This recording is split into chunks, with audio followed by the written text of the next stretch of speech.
Our first guest believes there is life on the other side and communicates with those who have passed over. He's here today to help some audience members reconnect and hopefully heal from the loss of a loved one. Please welcome the author of Never Letting Go, Mark Anthony, also known as the Psychic Lawyer. Good morning. Thank you, Deborah. We get so many emails of people asking, when's he coming back? But I also got to say that we got a couple of emails, and this happens all the time, we do something with psychics, of people who questioned whether this was a good Christian thing. In fact, they thought that this was a sign of evil. But you have an answer for that. I do. Sadly, the Bible has been interpreted and misinterpreted in many ways, and it's been used to justify some absolutely horrific things, everything from slavery to treating women as property, to justify genocide. And I think what we have to do is realize that we're all unique and different, and that we all have gifts from God.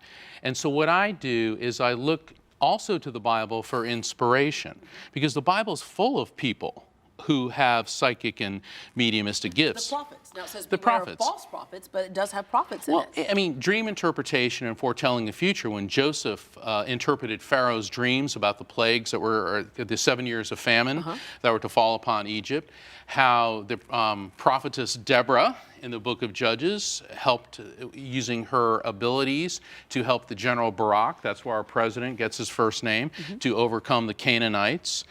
Even Jesus saying, you know, before the cock crows twice, you will have denied knowing me 3 times, let alone bringing forth the spirits of Moses and Elijah and the Transfiguration. Yeah. So when you look at the Bible, where we're depicted in a good light, we're prophets and prophetesses. Where we're depicted in a negative light is when we're referred to as witches or mediums. And I don't, mean to offend anyone's religion, because I'm a big proponent of religion. In fact, you thought you were going to be a priest at one point. I was being groomed to be a Catholic priest. And what I've found in my journeys throughout the world, I was in Japan, and I wrote about this in Never Letting Go.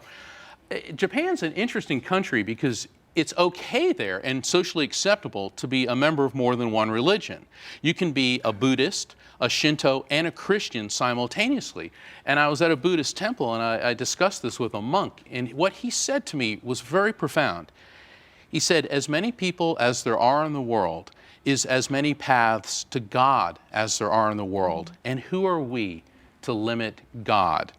And then we discussed that religion is a very positive and a good thing, so long as it's not abused. It's not abused or used as a moral justification for anger, bigotry, hatred, or violence. Yeah. And it's interesting, you talk about you can be more than one religion, but a lot of the religions, at its core, we share the same beliefs. Absolutely.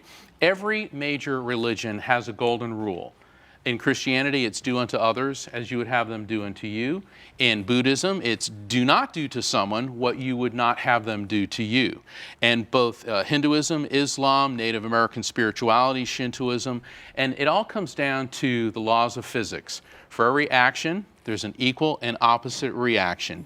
You do good to others, you receive good. You do evil deeds, evil does come back. The Hindus refer to it as the law of karma. Right. And Christianity has that as well. I believe it's in the book of Galatians.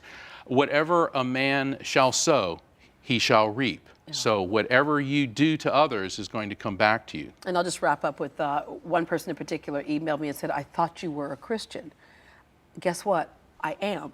And I just want to say my faith is not that easily threatened. And it should not be. And I look to inspiration from the book of Romans, chapter 12, verses 6 through 8, which says we have different gifts according to the grace given to each of us. If your gift is prophesying, then prophesy in accordance with your faith. If it is in serving, then serve. If it is in teaching, then teach. If it is to encourage, then give encouragement. If it is giving, then give generously.